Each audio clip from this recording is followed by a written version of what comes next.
Hi, this is Richie Zellon, and this is the 8th in a series of 10 videos on tips on how to improve your jazz guitar solos.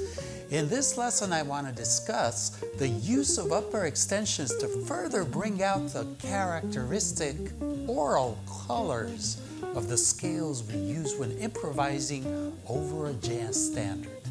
Coming up next.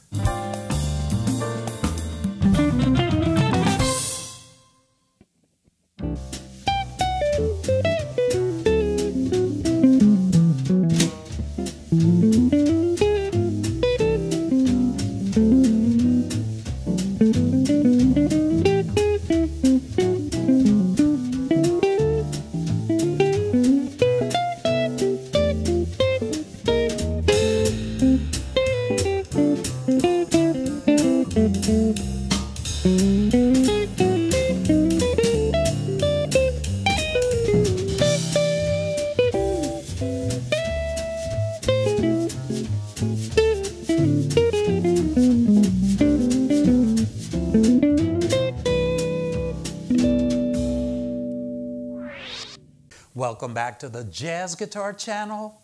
What you heard there was me accenting or exploiting the upper extensions while improvising over a simple chord progression, which I'm sure many of you are familiar with. Take the A train.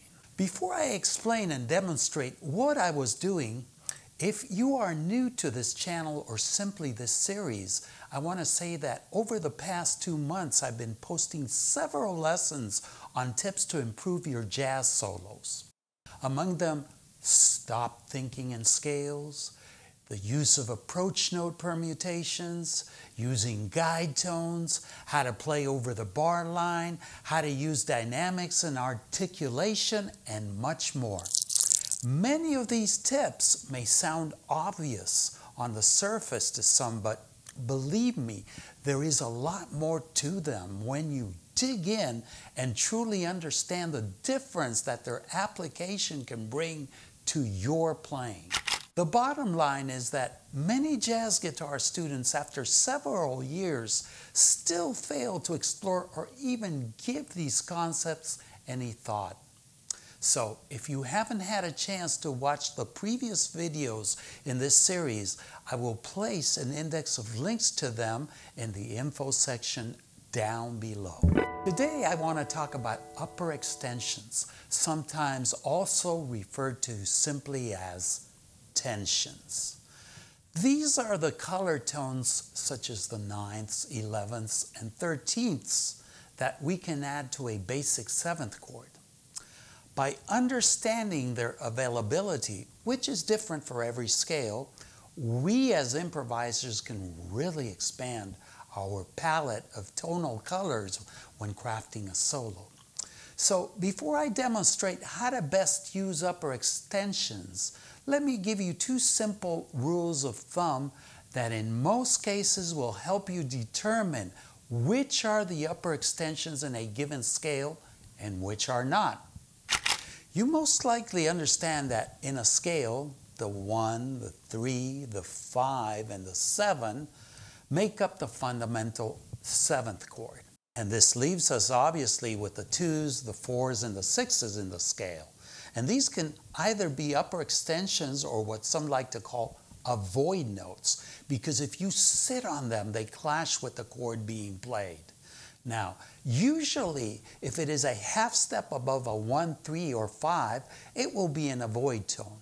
A common example is the 4 in a major scale, which lies a half step above the major 3rd. The only exception of this rule that comes to mind is the flatted 9 on a dominant chord, which is consistent with the unstable tendency of that chord's function. And now the rule to determine upper extensions in a scale. If it lies a whole step above a 1, 3, or 5, it is most likely an upper extension. Therefore, in this case, any 2 would become a 9th, any 4 an 11th, and any 6 a 13th. Let's take the major scale again. In it, the 2 lies a whole step above the 1 or the root. so it is available as a ninth. And then again, the sixth lies a whole step above the fifth, so it too is available as an extension, as a 13th. So with these principles in mind, let me show you what I was thinking over the solo you heard me playing previously. So in the initial progression to take the A train, the chord progression consists of a C major 7, for which I use Ionian, the regular major scale, but I also tend to reharmonize it with a Lydian scale, which is the same as the major scale, only that instead of having a perfect fourth, we have the erased fourth, the sharp 4, which in turn is the sharp 11 as an upper extension. The other two upper extensions for this first chord are the 9th and the 13th. And what I do a lot when I use upper extensions, in order to really bring out the flavor and accent them, I tend to do a lot of large leaps. So I'll probably jump from a chord tone like a third to a ninth in the next octave. That's my major 7th, and maybe I'll leap down to the sharp 11, to the 5th, to the 9th, the 13th. So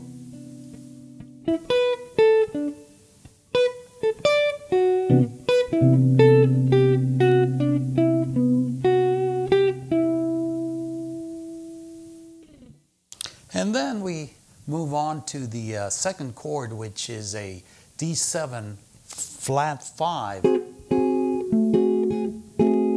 this uses the Lydian dominant scale, or the Lydian flat 7, however you want to call it. And the upper extensions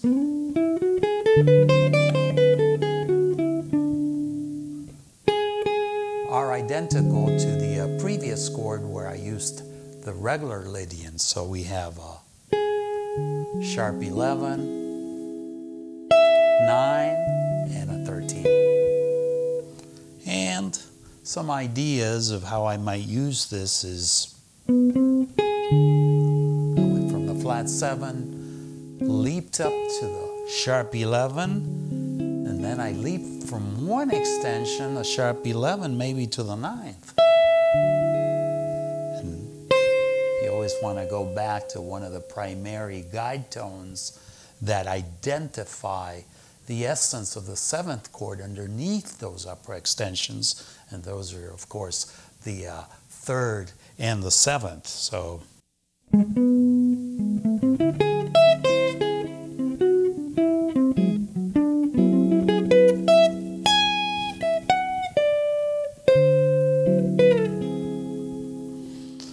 and then we move on to D minor 7, which takes the familiar Dorian scale,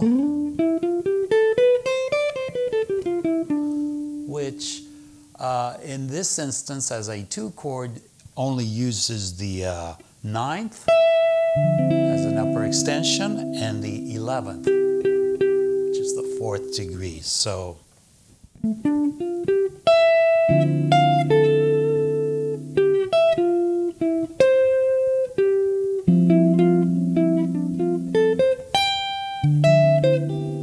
and then for the 5 chord, I go to a G7 altered, and there, boy, we have a lot to work on there because we have the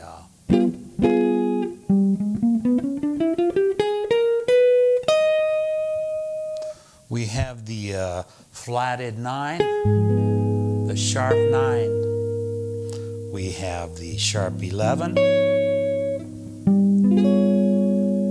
and we have the flatted 13. So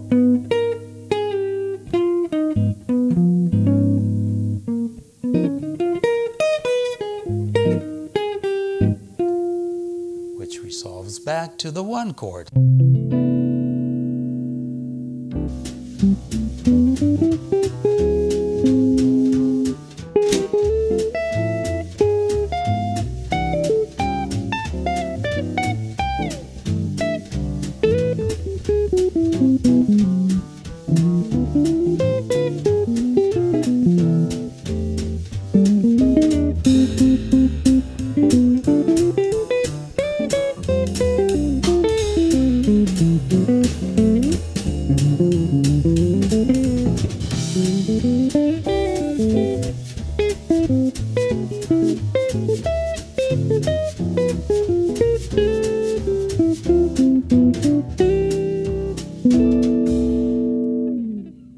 So what do you think?